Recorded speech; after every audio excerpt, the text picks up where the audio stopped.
Ladies and gentlemen, boys and girls, Pokemon players, Yu-Gi-Oh players, Gen 8 random battle noobs, welcome to Inside the PFL Season 12, Week 5. Wow, 5 weeks. That means we're halfway there.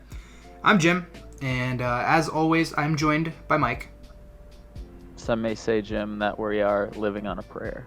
Wow, we're halfway there. And we have about half of a full week of battles to go over today. About half of a full week, yeah, right. About. Actually, Roughly. I would say a little more than half because some of these battles dragged. But we'll get there. Y'all, I thought we changed how stall works, and you guys just keep figuring out how to make it work. I know for a fact that the first 3 battles we're going to go over have an average turn count of above, I believe, 45. You know, but as we'll see, I'm fairly sure that 2 out of the 3 were actually good matches, and one of them was Murphy's. We'll see. I won't remember Murphy's until I get in there. I do remember this one, however. The Manny versus Dave. You know what?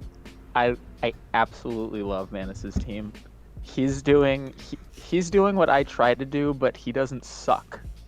But like, Manny's team looks like it shouldn't work. No, Manny's team. If you currently on the screen, yes. I can't believe that he brought these specific 6 mons, but they did the thing. But like, Manus's team is 11 good dudes being good dude. That's all it is. Like, they're all grounded. They all get hit by earthquake. None of them want to take like a water type attack. Right now, it looks like Garchomp is just gonna go on a rampage. Yeah, and music is on, and I'm gonna actually. It wouldn't be inside like the PFL if the music wasn't on. This is true. I'm gonna do a little restart. Now, this Raichu somehow is the MVP of this entire battle. Doing the thing. On turn not 1, falling for it. Not falling for it. Oh my god! On turn 1, he makes a hard read, expecting the Lightning Rod on the Alolan Marowak, and Marowak can't do anything without its thick club. He could have been expecting Garchomp too. Like, he has 2 electric resist. Just getting the knockoff is good in general. Yeah. I'm surprised because like then he didn't read that. Who, Manny? Yeah, like I forget what his build was. I would have thought that he would have earthquaked there. Or I think that he just wanted to kill Marowak in case he decided to go for a Flare Blitz. And worst case scenario, if Crest came in, Crest really couldn't do anything to hit Powdon anyway. I probably would have hit Toxic, but it doesn't matter. Yeah. But we see constantly this core of like Registeel, Granbull, and then Hippowdon. Dave just cannot get over in the first like half of this battle. It's week 5. I think I've talked about it before. I still am mad that I didn't get Registeel. He's so good.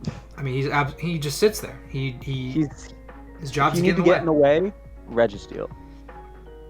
Raichu getting a taste of its own honorable medicine. mention, Big Aggron, Mega Aggron. Mega Aggron also gets in the way, but it also has like some offensive presence. Like Registeel doesn't. Just there. Registeel's just there. I want to talk about Rising Voltage Raichu as well. This is an Assault Vest Raichu. Right. And it's just doing work. He's got knockoff Rising Voltage. I assume he has like Nuzzle and Volt Switch or something like that. I don't even know what the heck. Like maybe Grass Knot. Dude, the Rising Voltage tech alone, I love it. I love it so much. Yeah, Manny thought, I'm going up against a Tapu Koko. Like, I'm just going to bring Rising Voltage in case I get the opportunity to hit it. Which is a great idea, but it never actually comes into play this battle, I don't think. It's just, have you tried Registeel? If you have a problem, just throw Registeel at it. Yeah, it's a Garchomp, hardly matters. And then if you have a problem with that Garchomp, go into a Granbull. Right. And also, taking that chip damage. Shell Bell. Shell Bell Granbull. What? It does 27. He gets 3% back. And you're like, what is that? The item's terrible. Ramble. What? Why didn't he bring like quick feet? Also, him going for Swords Dance there and not just going for the Flare Blitz. Just like, come on. Yeah, that's a problem because now it lets him do the Grand Bull thing on Garchomp one more time. Like you notice that Marowak gets outsped. Actually, maybe that's not even true. Let me check that out. No, he didn't notice that. Well, you check that out. Can we talk about this Raichu only taking 38 without its Assault Vest anymore? Yeah, that's a... Oh, a Hidden Power. Oh, that might have been Hidden Power Ice, actually.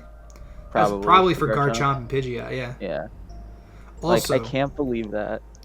This Cresselia, useless. Right. Also, why did he leave with Mega Pidgeot with Raichu only having that low health? He could have just tapped Hurricane again and gotten it the fuck out of his way. Yeah, I think that was a big question that Joe and Mario had. They were like, why is Raichu still living? Like, why is this thing still alive right now? It's only still a problem because they've decided to let it still be a problem. Yeah, like at one point, I considered this battle to be like a +6 in Manny's favor. But finally, he just lets the Raichu go down. He's like, I want to clean into Cresselia. It's got 52% HP. Like, I'm going to sweep. And now we're going to start doing the other thing. With the Spectrier. And a lot of us were like, okay, Dave's just going to fold and die. Because, like, what eats anything from Spectrier? If this, and I think it was either Scarf or Specs. Because he immediately switches out. Which I think cues me in to be like, oh, you know, he's locked into Dark Pulse. Like, he can't kill Tapu Koko with a Shadow Ball now.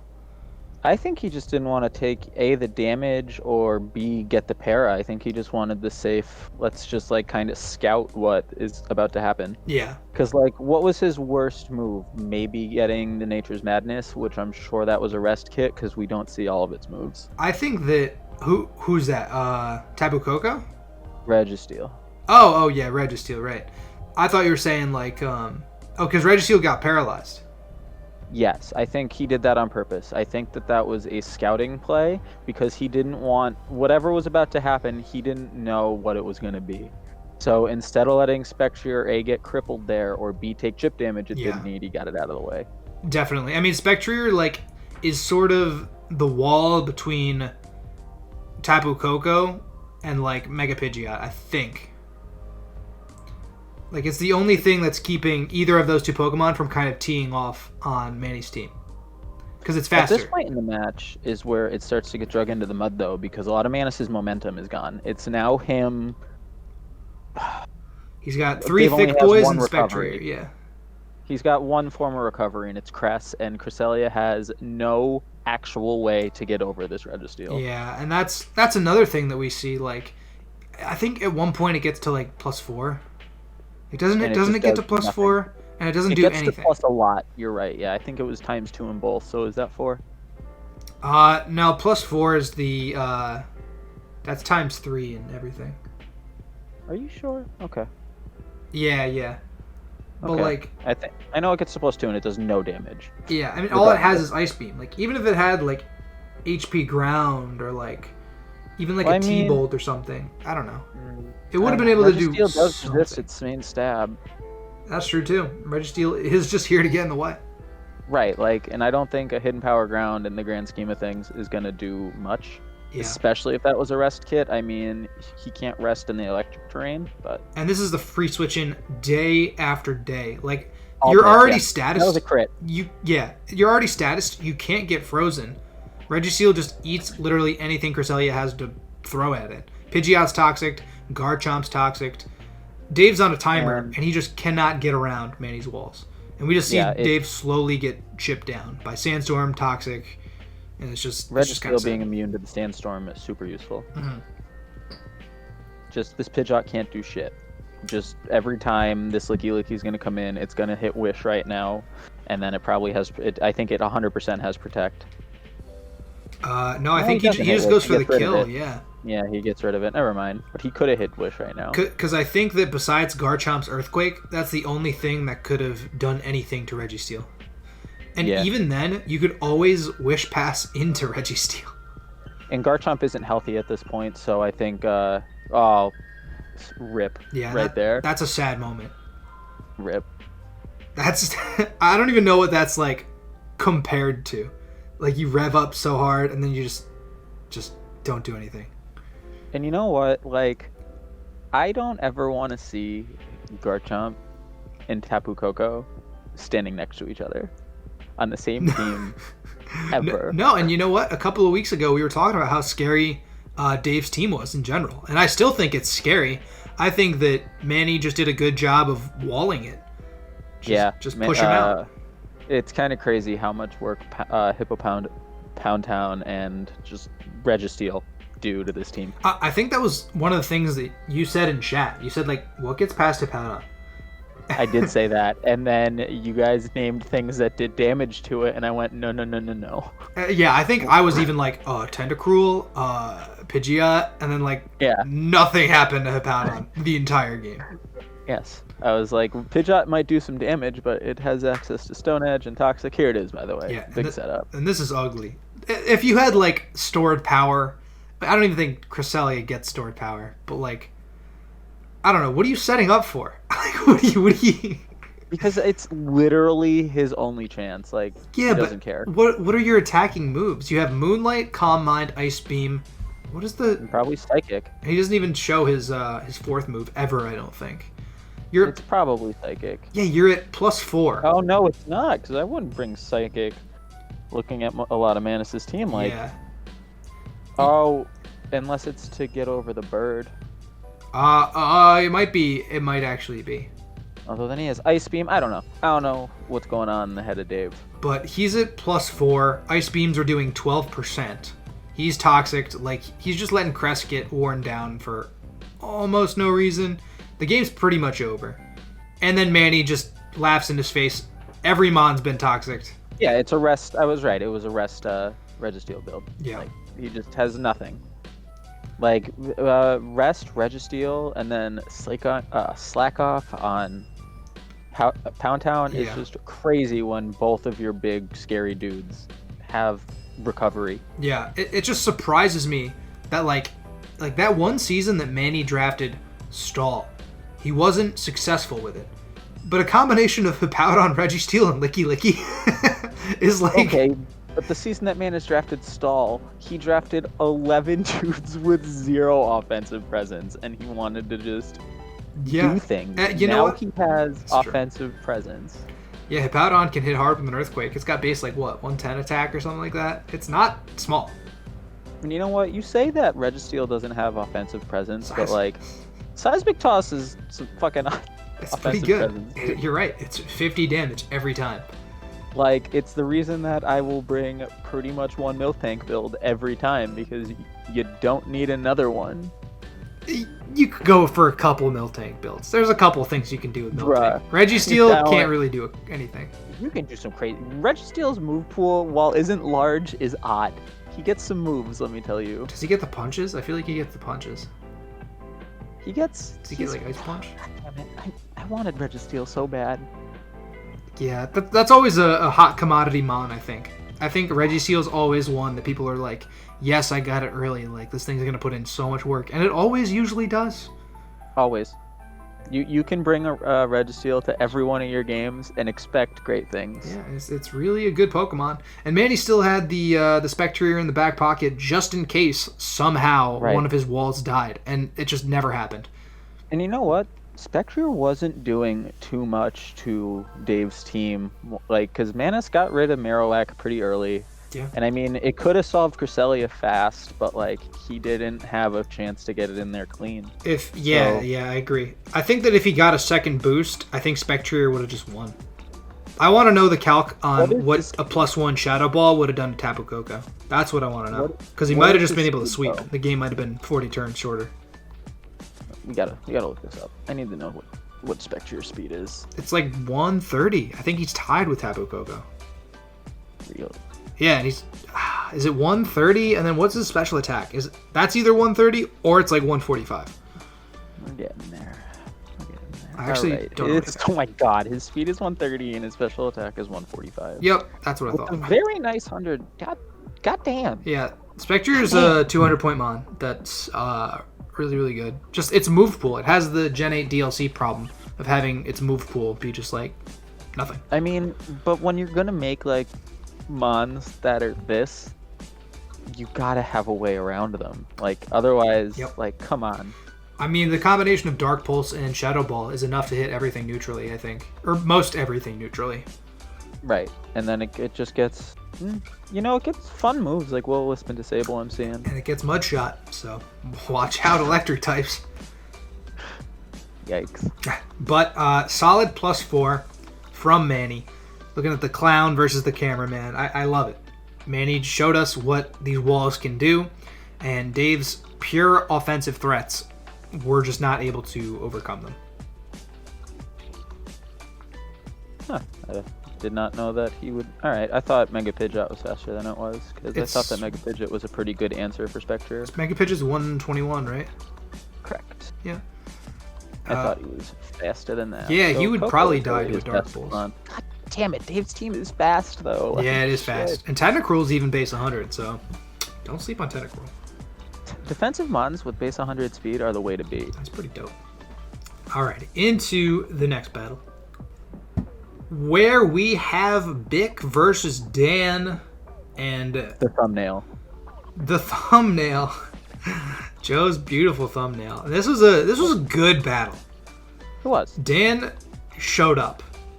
He shows up to every one of his games and then still somehow can't catch wins. Like, I don't get it. There was a point this battle I thought that Dan had it in the bag. And I don't remember when exactly it was. The Heracross Corviknight setup. Like, we were all like, Corviknight's about to do some things. And then Mario talked up its defense about being able to eat like a close combat or something. At that point, I think it was at +1 and Heracross was at +4, which is just not enough. It's just Heracross is beastly.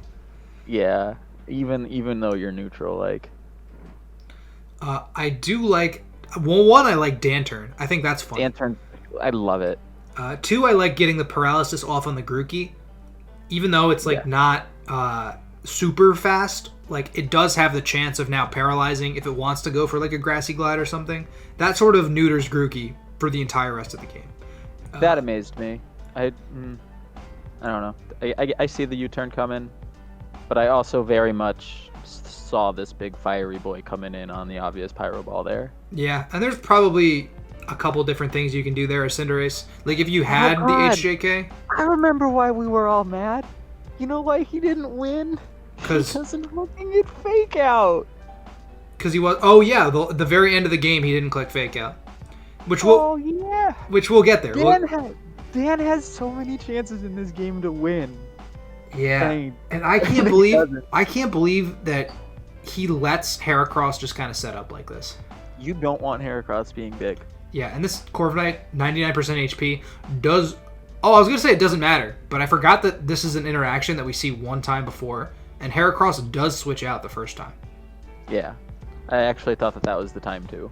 If Corviknight was dual Wing Beat, this game could have been different. Like, really different. We were all talking about that. Does he... did we ever confirm if he, in fact, gets dual Wing Beat? I'm sure he does. He's a Gen 8 flying type that... I'm gonna look it up actually. I'm pretty sure he does though. You look it up. A lot of Pokemon get dual Wing Beat. I love the Dan Turn, just pivoting everywhere. Dan Turn. Yep, dual Wing Beat does get it. I think the Leech Seed here was huge too. Yeah, any sort of chip damage on Cinderace.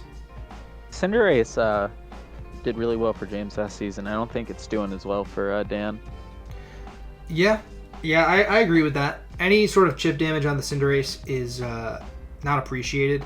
I do think that while Dan played Scrafty really, really well this battle, I think that he didn't have like the right set on Scrafty. No, he did, and he didn't click the button. He did not click Fake Out. But if he was like a Dragon Dance Scrafty, it'd be an entirely different game. Oh God, yeah. Like he actually would have bodied probably Mawile, Dragapult, Colossal. He could outspeed Azelf too. There was a lot of things. Moment. I remember that berry going off and just all of us going, uh-oh. Oh yeah, right. This is the interaction because he Brave Birds, Heracross is at 1.5 speed, and we're like, is this thing gonna sweep? Is this thing And got a Mario sweet dance goes, "Oh, team? Corphinite can live here," and Joe's like, "No," and then no. You're like, no. And then here it is. Here it is. Scrafty comes in. Yeah, he saves Right. the entire battle. Scrafty comes in. He gets the Intimidate. We see a -1 defense. Oh, it's not here. Oh, it is the It's -1 not. defense. Okay, so I thought that fake out was a roll. No. But because it did like 10% last time, so I was like, it might be a roll to kill him this time. But he does have -1 defense, so it was actually a guaranteed kill on that Heracross. That's good thinking from Dan. That's staying calm under pressure. Not to kill. What? There's a point where he doesn't hit fake out. I think it's at the very end of the game. Like instead of fake outing the Mawile or something, or yeah, or maybe the Azelf. It might have been literally. It was either the Mawile or the Azelf. The Crop Duster. I love that nickname. I like this thing. Dan has some good nicknames this season. I mean, just look at this thing. He's painfully red. He's Dustin Crops. He's protect on the Willow. I love it. Right. Also surprised, somebody mentioned that he didn't go for Pursuit on Azelf when it switched out. Also, I'm surprised that he didn't just double back into either Lantern for the free in or Cinderace to eat that Willow coming up. I think that probably would have been a good idea. I know he was trying to Toxic Stall, but if he went into Lantern, I believe Lantern's already statused. And it's at 2% HP. He would have been able to get off a free Scald and potentially burn or damage anything. Well, no, it would have died. It's already burned and it has 2% HP. Oh, is so it 2%? Like free. Yeah. Okay, yeah, then it would have been a free into like Cinderace or Scrafty or what have you, but it still would have prevented Skuntank from getting burned, and Skuntank then would have been an option. Wait, pause. A few things. Yeah. What? I didn't mean to interrupt you. No, you're good. What did Lantern hit there? Did he hit, not Spit Up, but the other one? Sucker Punch failed. Dan turns hurt by its burn. Sent out. Oh, okay, never mind. No, he sacked Lantern. Okay, to the Sucker Punch. I thought that was a turn. To the Sucker Punch, yeah. Which actually sort of doesn't make a lot of sense, because then if Mawile went for like Swords Dance or something, like that could have been a big problem. Yeah. But he doesn't. You don't want to do that. He gets the fake out. It's a -1 attack. Things are actually looking okay versus Mawile right now. Yeah. He's keeping it kind of in check. Yeah. He takes less than... Oh, this... That sucks, dude. And that's terrible. The Willow comes, and that's sick. Huge. But he still has the freaking Sticky Barb, dude. Still has it. You can't get rid of it. He can't trick it. He would have lived a 2-tap from that Mawile. Does he go for trick this turn? Oh, he doesn't. No, he just leaves. He just leaves. He has to leave, yeah, because like he can't trick there, because if he didn't leave, you can't trick the Mega. So Sticky Barb would have just killed him. Like, I am not a fan of trick Sticky Barb. I don't think I've ever used it. Tristan did it so many times, and the only game I won this season was my Trick Sticky Barb game. So I love Trick Sticky Barb. I just like, I think it could just backfire though. Like if you have to swap something in clean, especially a sort of defensive Pokemon like Trevenant. Not that it's like Trevenant, the most defensive Pokemon out there, but like you're taking chip damage every single turn. Like right here, you've taken 40% from Sticky Barb. You also have to do it turn 1. Like that, you need to have it as your opener, not as a fun play. Do you know what I'm saying? Yeah. Like you would need it early in order to pay dividends throughout the match. Right, and you don't want to have to switch it in and take that damage. So if you just lead with it, turn 1 trick Sticky Barb happens a lot in this league, and I love it. I love turn 1 trick. It's a problem. That's a good lead tactic. Okay, and then he knocks off the Sticky Barb. He knocks it off. Instead of going for a fighting type. That was it. That was the fake out. If he fake outed, Poison would have killed him. It was right there. And he wouldn't have got burned. Yep. And then Scrafty would have been in a much better position for Grookey, for we have Dragapult. Found the failed and then he gets degleamed, and it's just sad. Yeah. And that's your check to everything gone. Yeah. And the game's over. I mean, it was burned too. He was screwed. Tries to Sucker Punch. Oh, it's sad. Yeah, that not fake out right there was... I mean, I think that overall, I think the Mon that Dan played the best in this game was Scrafty. I think that Scrafty was the MVP this battle, but I just think that when it came like absolutely necessary to get a little bit of chip damage off, Sticky Barb Toxic would have killed. A fake out would have just been, even if it didn't affect Dragapult, it still would have. It's still the move to click. Like it's your first turn. Didn't some RNG happen? Because I remember something happened where Mawile. Oh, he misses Pyro Ball right here, I think. No, doesn't. Well, that might happen. He misses Pyro Ball right Mawile here. misses with something.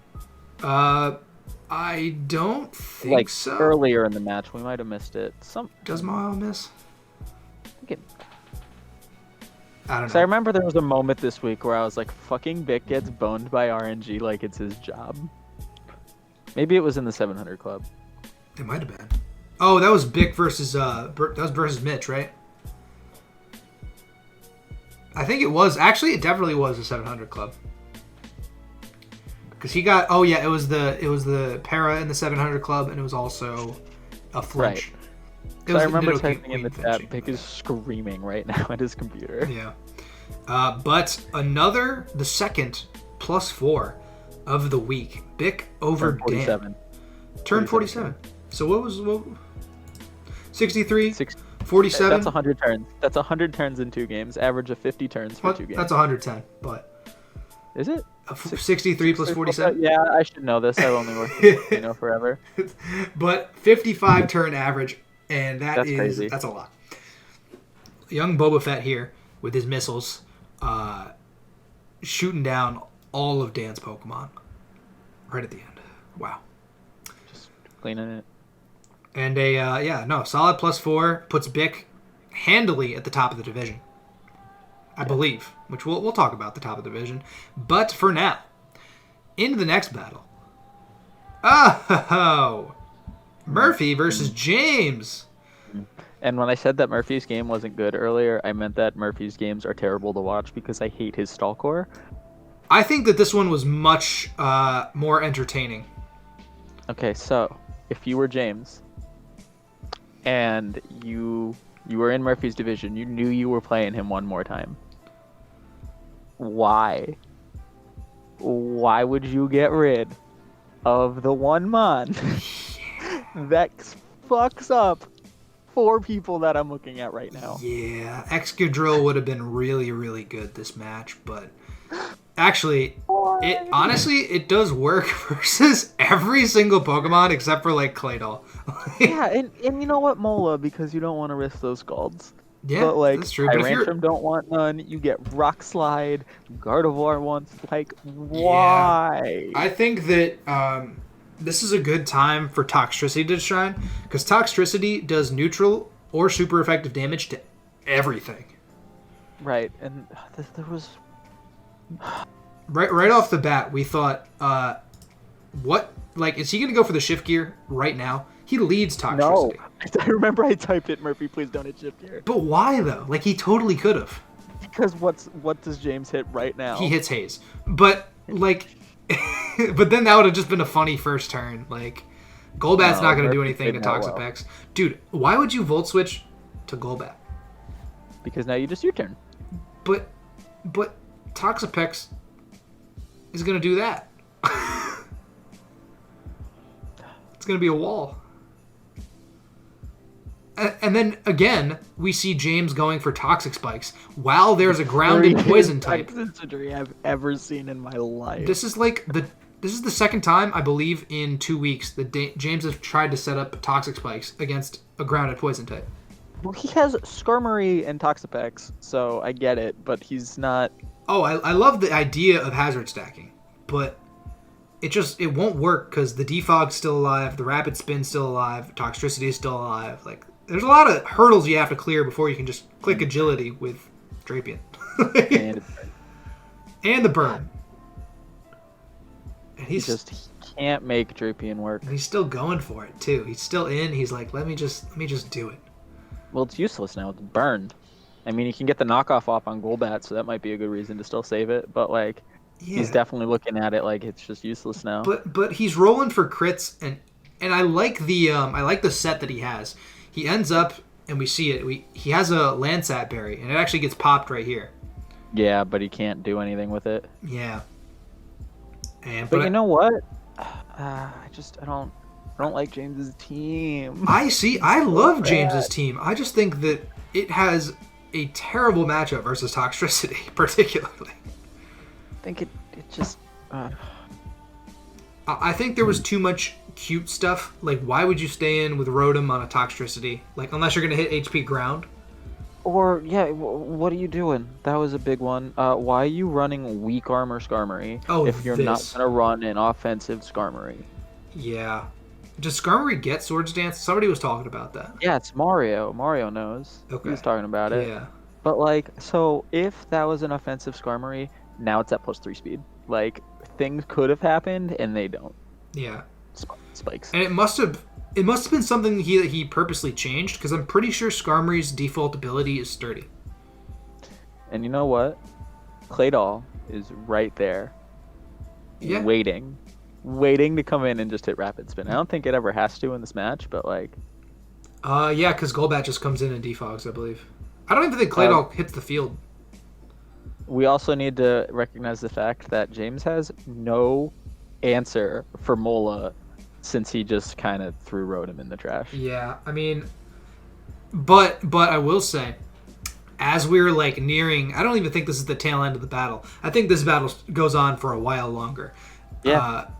The very end with Infernape was one of the biggest comeback stories I think I've ever seen. That didn't happen. This was another one that could have... I remember I typed this out too. There was I love to hit Yawn twice because it's an obvious switch a lot of times. And I remember typing it. I was like, James, hit Yawn again. Yeah. Do it again. Although for that, he does get the free Nasty Plot off. And here goes Claydol. Bye. Yeah, and see Pitch out of my ya face. later. Bloom Doom. He's like, I want my hazards. But I bet Golbat. Yeah, Golbat. That's another problem, I remember. Oh, this too. Why? Yeah. Why? Maybe your Scarf Tyrantrum. Maybe you outspeed an Infernape. You should know this thing's going to have Vacuum Wave.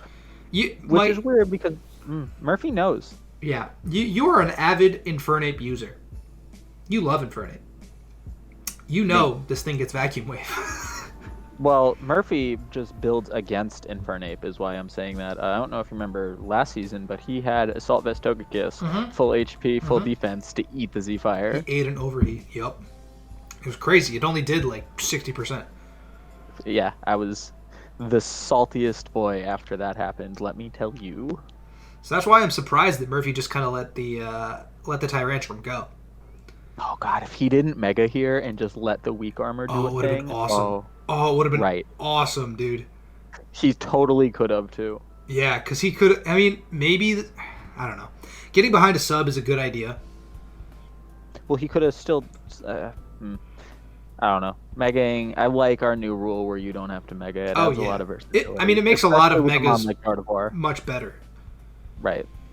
Specifically, like Gardevoir, Sharpedo, Slowbro, like Audino.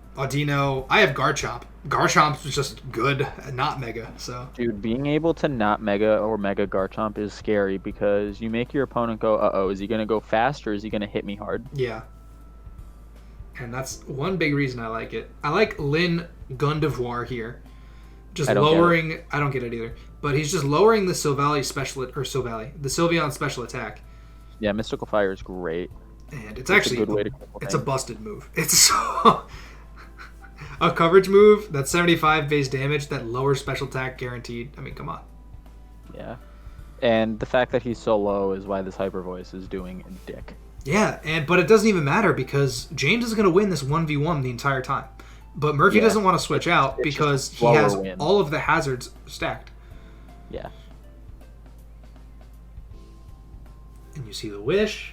You know actually, the defog's coming. Does he go for anything? What does he go for? Oh, he goes for Yawn. Oh, I think that was the Yawn turn. Smart guy. I think that might have been that. I don't know. I remember I wanted James to hit Yawn twice and he didn't. Man, what does he go for here? It might have been there because it was there. I wanted him to hit Yawn there because he hit it, and I knew he was going to U-turn out, and I was like, hit it there, and he could have slept Toxicity. Yeah. And instead, this happens. And instead, bleh, throat spray. Bleh. Yeah. Toxicity is a really, really cool Pokemon, but like and like it eats Toxapex. It's like I'm gonna protect. I'm gonna get 6% back, but then you're gonna die next turn. So. Goodbye. I also like the name Sparkopus. Yeah, really solid nicknaming game for Murphy. Why did you send in Kitty there again? To die. To yawn, just in case. Yawn protect. Does he not hit protect? Because he knows that he another can't thing do that anything. Yep. Doesn't hit protect. Yep. Should have hit protect. He might not have protect. I don't know if he actually revealed protect. Did he reveal protect? I don't remember. I don't believe so.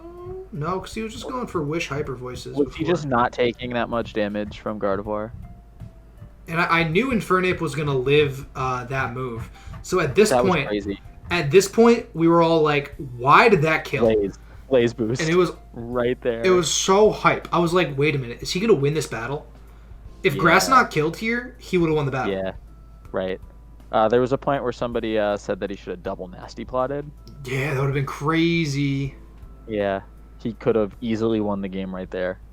But, yeah, no, I mean, honestly, like, despite the early setbacks that James had, he still almost brought it back. He was one move away from winning, I think.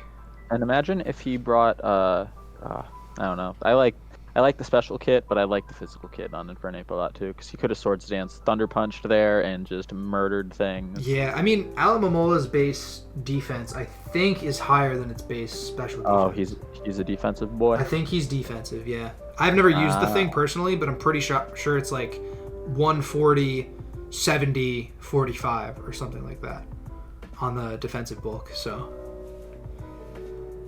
but... You know, Alamomola did the thing the entire game and got in the way. 5, 80, and 45. What was it? So, 165 HP, 80 defense, and 45 special defense. All right, I got the 45 right. that's 1 out of 3. That's okay. That is a big wish. Yeah, that's a fat boy. 165 is fat. That's crazy. I want Mola and Blissey as my wish passers. Did you say 165, 85? 165, 80, I think. 80? Dude, that's so big. Give me Mola and Blissey as my wish passers, and we're good to go. We asked why this thing was a 160. That's why. Oh, no. It's 165, no one asked why it was a 160. 80. This thing's going to eat, like... This thing could eat probably 2 T-punches from Infernape. Being able to get this thing cheap with Regenerator isn't fair. It's why it's the same price as Tangrowth. Yeah, that makes sense. It's also probably just great Regenerator core right there. Oh, definitely. If Murphy had went for not Mega Gardevoir, got the weak armor boost, the game could have been over. Oh god, yeah, that would have been the sickest shit. Toxtricity. Because realistically, that sub did nothing for him. Yeah, because he was just getting Hyper Voice anyway. Yeah. Toxtricity with 1 shift gear also could have been battle over. As long as it wasn't turn 1. As long as it wasn't turn 1. That's true. Yeah. Because Toxapex ain't the switching. most obvious haze. But solid +3 for Murphy. And James's team missing an Excadrill. I didn't know what James was doing since the draft, except for going fast with Excadrill. Now I just don't know what James is doing. You know what's funny is that I really like James's team. I just think that he had a bad matchup going in. I think it was probably just really tough to build for Murphy's team. Maybe you're right, and we will see. I mean, I'm not in any better a position than James right now. Yeah. Also at an equivocal record, so I can't really talk much. Yeah, going forward, we'll see if either of these players make any sort of big changes. But for now, we're moving on to the next battle. The next in. It's you. It's me. It's you. It's me versus Mitch. And what was that? Hold on. Let me do some math here. 48, 47, 63. 110 and 48, so 158. So 158, so that's 52.75-ish or some 52 point some shit. I don't know. Yeah. 52 turns. Yeah, 50 about 52 53. But yes, it is myself versus Mitch.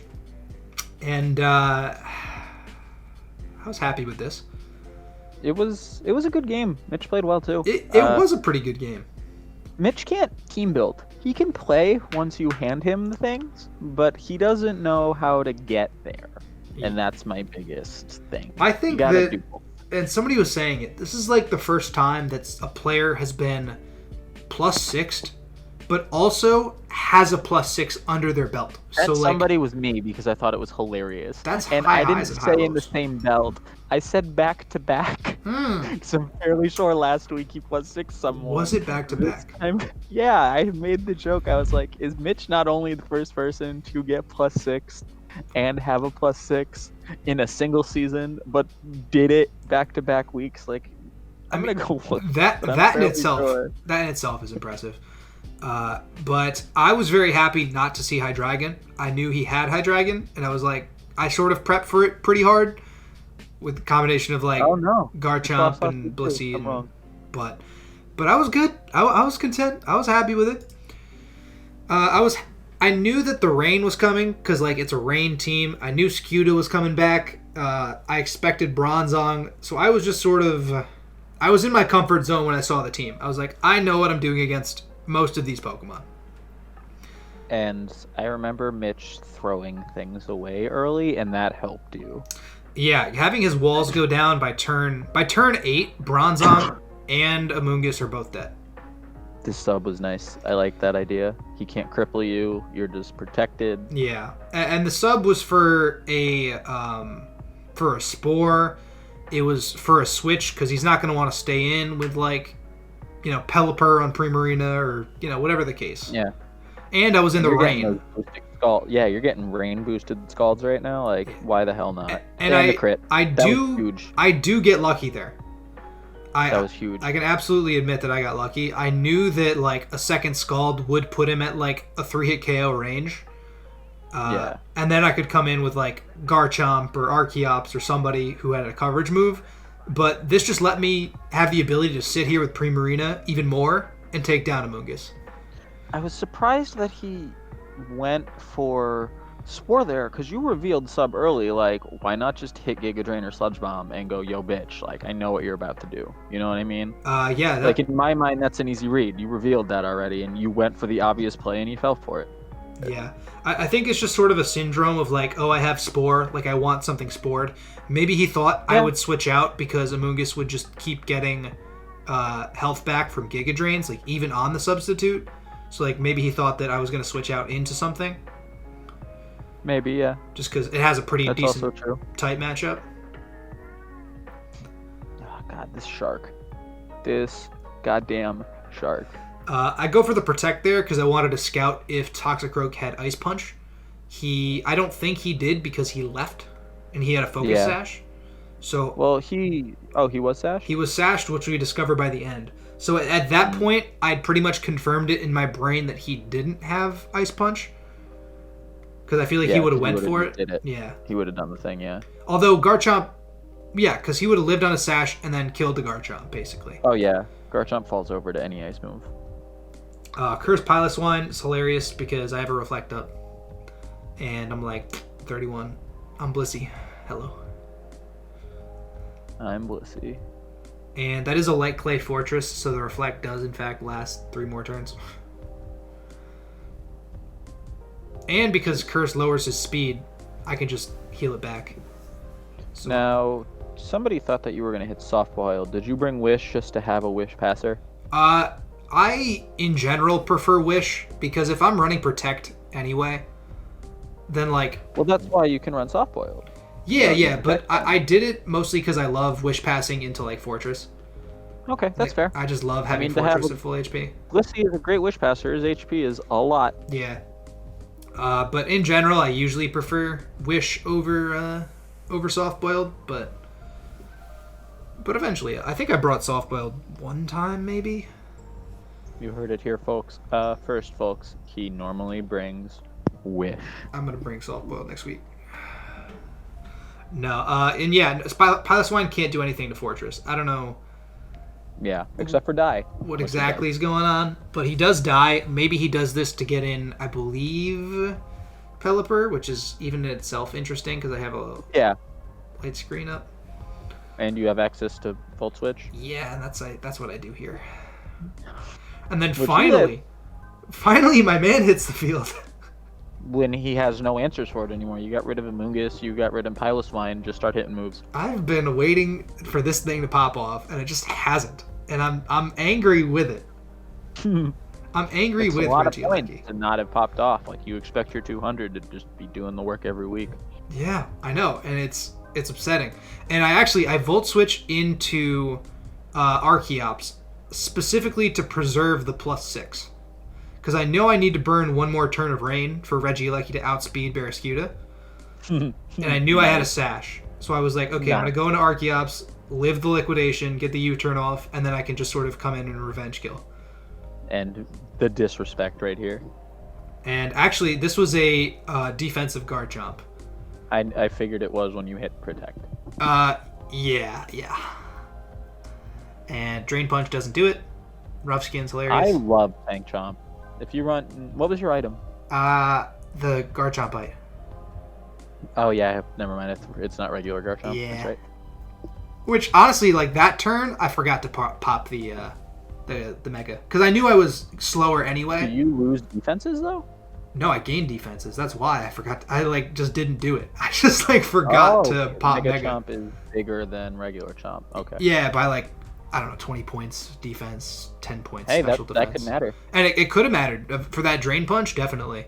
Yeah, that was that. Honestly, I was a little afraid of the +6 going away there. I expected a sucker punch actually, but it's not stab, but yeah. But a +6 for me puts me at the a +6 for me. It puts me at the top of the division, and it's something I sort of needed to get back in the game. Yeah, your division's been a fight. I feel.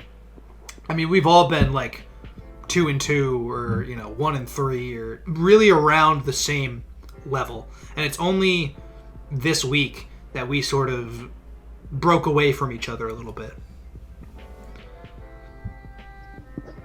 This is the week to do it too, the bye week. This is the week to do it. And I don't have to play next week, so that's cool. So, am I bringing soft boiled next week? I don't know. Maybe I will. I hate Mario. He sends me a text and it's a YouTube link, so I click it fast to see what it is, and it's a little kid drawing how I remember the Pokemon type chart, and I'm fucking mad about it. I feel like I want to see that video. I'm gonna watch it after this, but rude. And so this is a half week. So into the last battle of the week, actually. Tristan versus Hunter. This is another great game. Duosion doing things like Hunter's team. Fucking Mega Venusaur, Dragalge, and Zeraora. And Obstagoon all just standing next to each other. Koopa's not exactly small like Duosion, like Hunter's team is good. Yeah, both teams are really good. Tristan's absolutely terrifies me. Listen, he's making Chestnut look like above a 200-point mon this season, all right? Yeah, that's true. Chestnut has put in nothing but the finest to work for Tristan this entire season. Nothing but the finest. And you know what? This is actually... I missed the second half of this game, so you may need to walk me through the back portion. I know the results because I looked up the replays and whatnot, but I did miss it live. In chat, Hunter goes, "Hey dude, your team makes me sad when I see it." And he had Dracovish before too, and he just didn't do anything with it. King DDD defense. And you know what? He does not want to be in against Duosion though. No, definitely not. And he goes for the trick room. Right, that's when we were all like, "Oh shit." That's crazy. And he goes for the toxic. Wait a minute, this Duosion's so sick. Dude, it's such a good Duosion, bro. And he has Regenerator too, doesn't he? Mm-hmm. Oh my god, wait a minute. Is Eviolite Duosion, good? Right. He's making... And it gets such good abilities. It gets Regenerator, it gets Magic Guard. Yeah, that could have been Magic Guard, honestly. I mean, that's ridiculous. It was. Oh my god, adaptability! Right. You want none. Oh, and it almost two-tapped. Yeah, that was a roll. That's absurd. And then he hits rocks. Could you imagine if he either A got the kill or B went for the kill there? Oh my god. Dude, if that Draco Meteor killed, Tristan would have been on the back foot the entire game. What a read there going into the Obstagoon. Idiot. And then that. Wait a minute. And you don't even switch out either. Oh god, no. It stops the move. I had no idea that would stop the move. I had Oh, no boy. idea. Yeah, I think I learned it through a random battle, so saying idiot was harsh, but yeah. I mean, that's sad. That's like Uh, oh man. If you have magic bounce, you get the parting shot, so it bounces back the debuff, Yeah. and then you switch out. I knew that part, but like, because we'd seen that, I believe, last season. I believe so, yeah. It was with Mega Absol, I think. Dude, this Duocean just eating these Vicious Wrens, too. Yeah, recover, protect, get toxic. Like, wait a minute, is this protect, recover, toxic, trick room? Is that this thing's whole set? It is. And probably Psychic. No, it's just protect, recover, toxic, trick room. He doesn't have an offensive move. I mean, if he gets around Metagross, he's good. That's true. Even Metagross doesn't really threaten Duocean that much. No, but he can't do anything to it. Yeah, he can't touch Metagross, but... And actually, doesn't Metagross get knockoff? I don't think so. If it does, Okay, I mean, that's crazy, but... Is he gonna go for the Sludge Bomb here? Hope not. Leech Seed, oh, cute. Cute little passive damage, beautiful. Yeah, losing Obstagoon like that is very sad. Because that definitely could have been a player. Literally just put the kibosh on Hunter's team. Yeah. All of his momentum was just gone. I think that it definitely was a momentum sink. I think you're totally right about that. It's like now all of a sudden you don't have the parting shot user, the guts, the knockoff, the things that you want, the physical presence, you don't really get it anymore. Although He also lost Dragalge. Yeah, I am definitely glad to see Dragalge kind of go off though, because adaptability Draco Meteor, as we just saw against that Metagross, is nothing to sneeze at. That was resisted. He was like, let me do this room service play, and it was still slower, or faster, because, it's goddamn Zero Aura. Yeah. Room service is a little, I don't know what you're really thinking. Probably should just stick a Life Orb on it, call it a day. Any other item, really? Yeah, and then staying in with Zerora too. Mm-hmm. I mean, you need Zerora for Araquanid. It's not really recognizing your win con there. Now he has actual no offensive presence, really. Yep, and that's a Regenerator Duocean because he's taking toxic damage. I haven't noticed him getting health back. He's definitely gotten health back throughout the battle. I just haven't commented on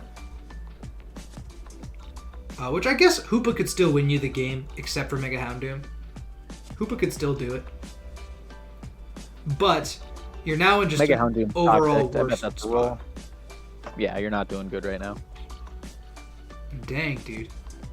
I mean, this battle was close, and then all of a sudden, I think, don't make a Pokemon with 142 or whatever the hell Zerora's base speed is. Don't make him a Trick Room Pokemon. Yeah, I can understand bringing him on a Trick Room team so that you have a fast boy. Yeah.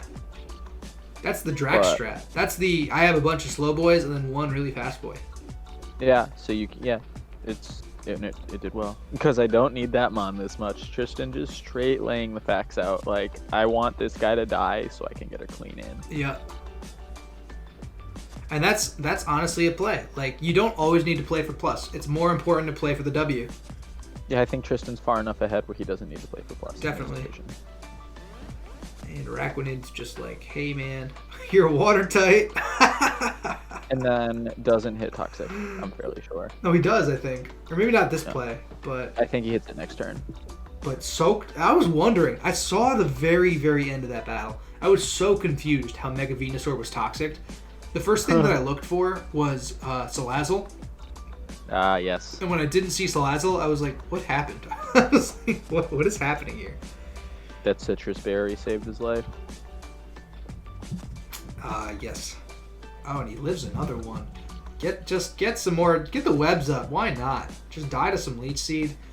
That might have helped him with Zero Aura, but he's still a fucking fast boy. Yeah. And now it's just... and I mean, he's a water type now.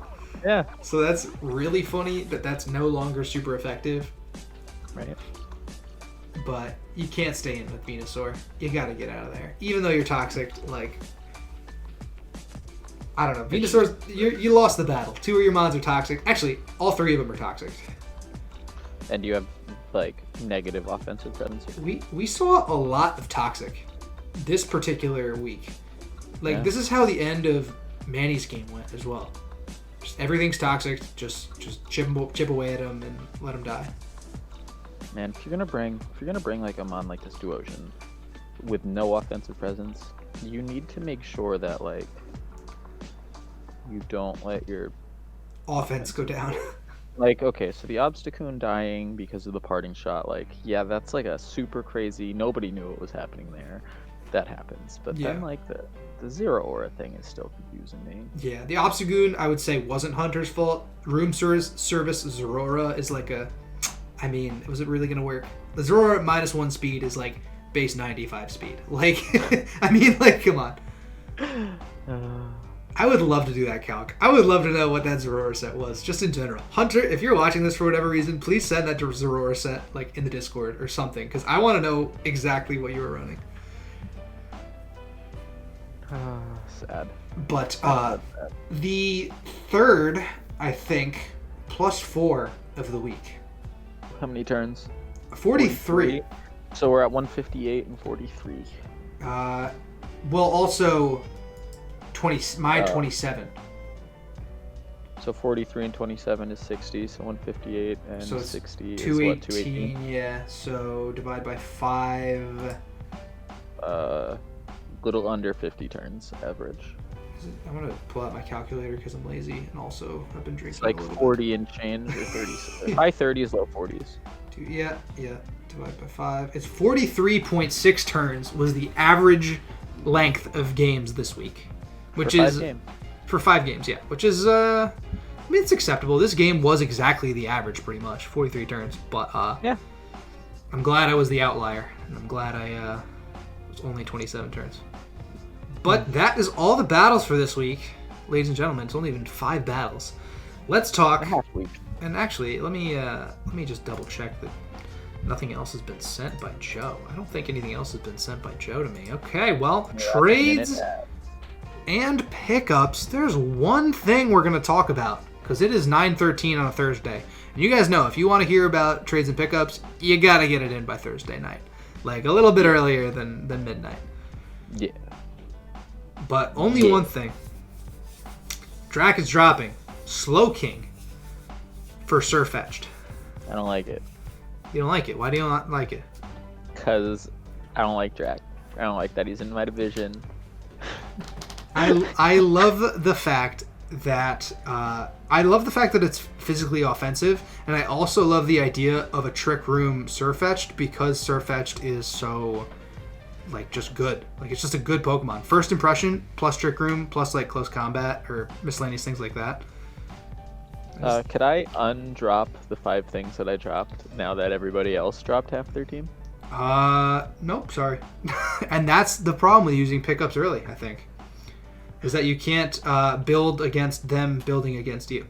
Or you can't like react to them changing. Listen, man, somebody has to go first, alright?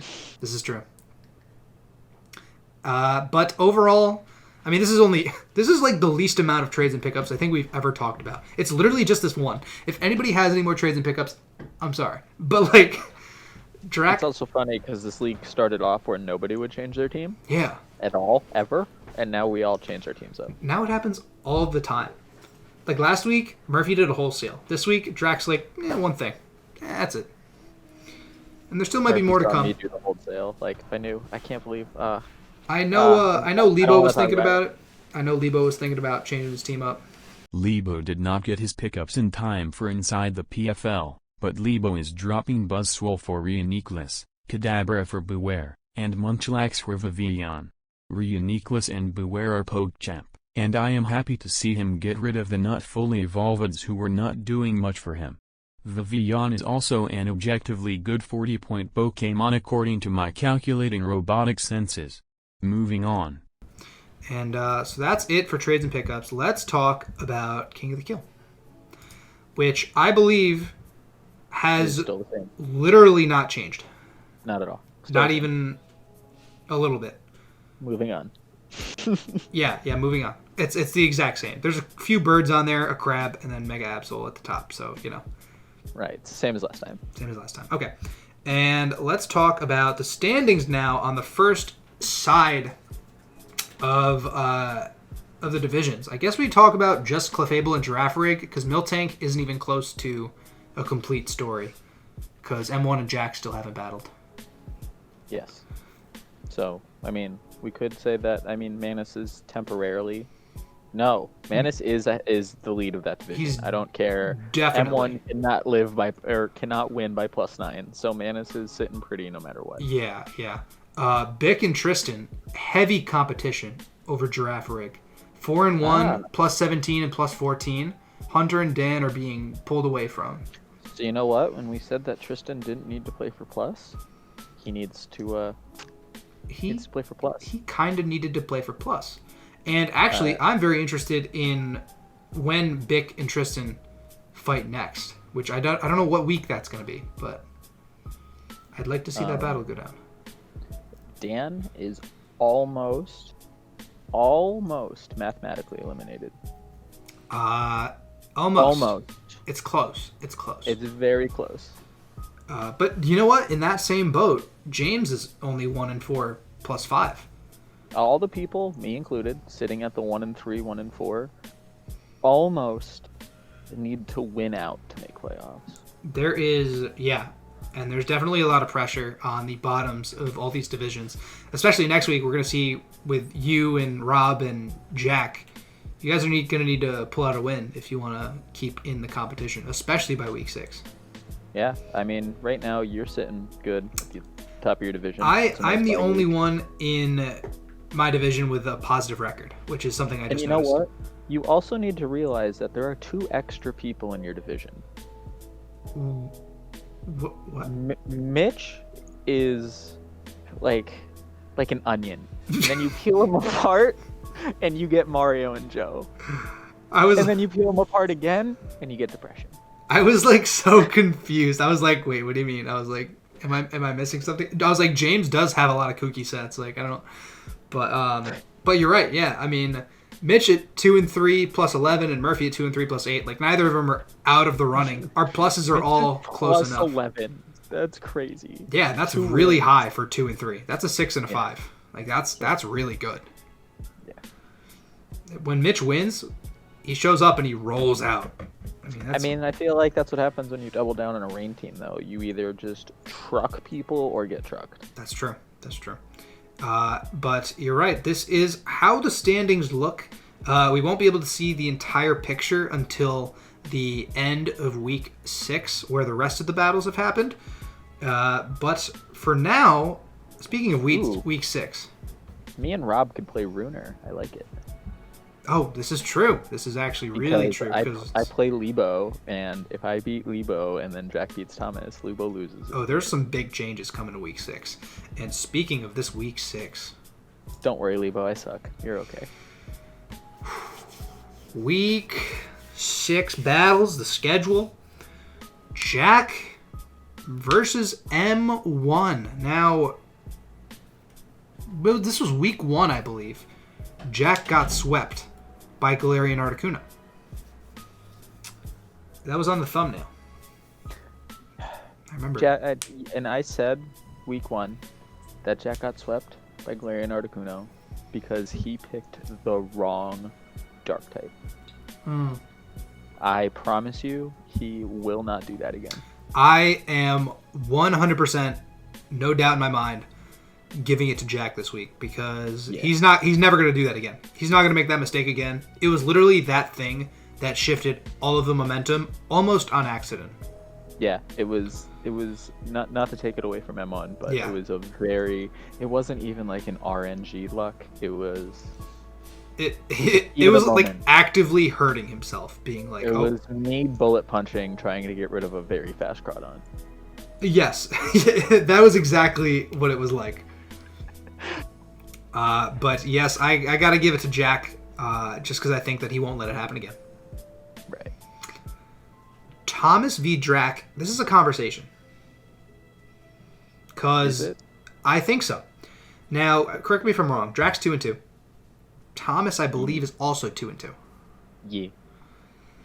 This matters a lot. It matters a lot. I know Drac has a higher plus. Yeah. So if he wins this and by some sweet miracle I win another fucking game this season, he can take the division. Yeah, I think Thomas is playing both better and his normal self this season. He's made a lot of Thomas plays, and he's made fucking normal fly Landorus to beat Trick Room.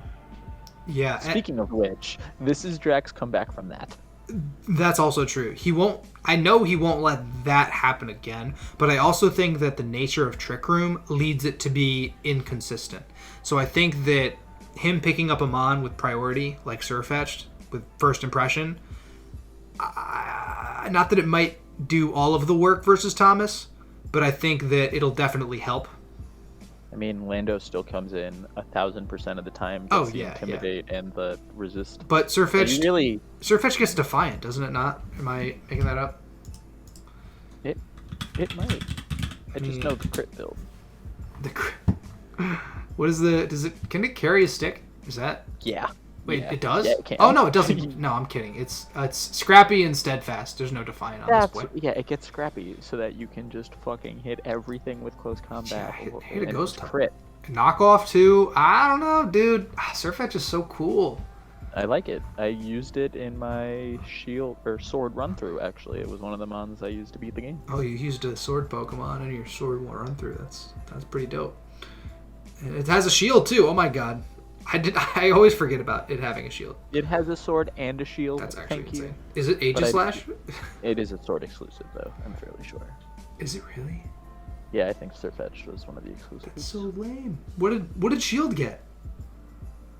What did I have a hard time getting out of Shield? Maybe I think Volibee was one that Shield was exclusive. All right, Bick. But I think that I'm gonna give it to Drac this week.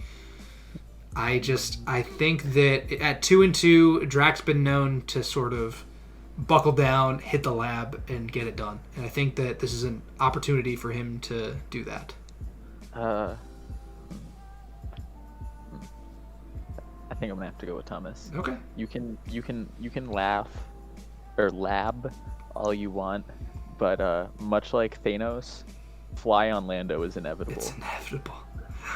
Oh man, Mike. So Lebo is probably going to make some changes before midnight tonight. How do you feel going into this matchup? I haven't been 1-3. I'm fairly sure since the season that I had to buy pizza and beer because I came in last place. This is my worst season. I'm not having fun. This is the PNFL right now. The Pokemon No Fun League. I'm picking Lebo.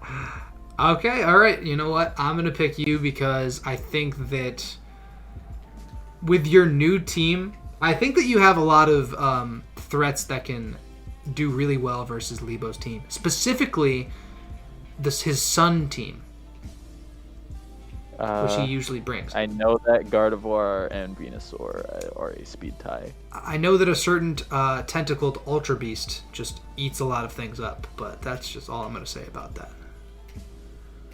I got rid of Nihilego. Wait, really? I think so. Are you sure?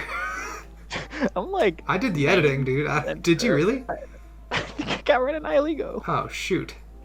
All right, well, I'm still picking you. I forget your team, but I've already committed. It's already too late. I was like, Nihilego eats Lebo's team. Like, all right, if you don't have it, you don't have it. You just got to play without it. That's okay. Kyle versus Rob. No disrespect, Bobby. Oh, the most disrespect. It's Rob. I mean, I disrespect him all day. That's a 2-time champion. I can't. It's Kyle. It's Rob versus Kyle. Like David versus Goliath. Except Goliath is gonna fucking. But you gotta root for David. Except I'm not gonna. Oh my god! Yeah, I gotta pick Kyle. I gotta pick. Voting against Rob is the biggest win-win because if he wins, It's hype. It's awesome. Crazy as bullshit, and it's amazing to watch. You're right. You're right. Like, it is a win-win. If you pick Kyle, it's a safe bet. If Rob wins anyway, like, it's just awesome. It's just hype, regardless. Although we saw Kyle bleed versus LCD in week 4, though. So yeah, somebody proved a God King complete. maybe Now, was that Kyle's never again moment? he didn't say it. Rob's a very good comeback dummy. I don't know. Oh God, who does he face after that? James. Jesus. Okay. Oh God. And then lastly, Dylan versus LCD. This one's interesting. They're both 2-2. LCD has made a very good. I know he is the winner of your other league, Yeah. but he's made a very good showing in this league. He's definitely recovered from his first 2 weeks of being 0-2. I think he's finally found his like groove with his team, and I think that the pickups he's made have really helped him out. Right. I don't know. These are two of my boys. tough one. I have It's a a tough tough one. time. It's LC Dylan. LC Dylan, no CD. Dylan, no pancakes. Dylan's not taking an L here. Mm. I'm gonna go with Dylan. I think Spirit Dylan. of disagreeing with you, I'm going with LCD. I love it. I think Dylan plays in such a way that like he'll just be able to sort of mop through some things LCD might want to do. Some shenanigans. I don't know. It's gonna be another good half week. I like the half weeks. I like the mid seasons. It's very digestible, and it gives a lot the of. whole season half weeks. We just double the length. We would probably have to half the players, double the length of 20 weeks. You want to do 20 weeks of inside the PFL? But you only battle every other week. It's still the same amount of time inside the PFL, dude. Oh, that's sort of true. Well, no, it's not. Not if we have to make it every week. Yeah, but it's like half the recording. You're right, but still, you'd only battle every other week, which makes it much more stomachable.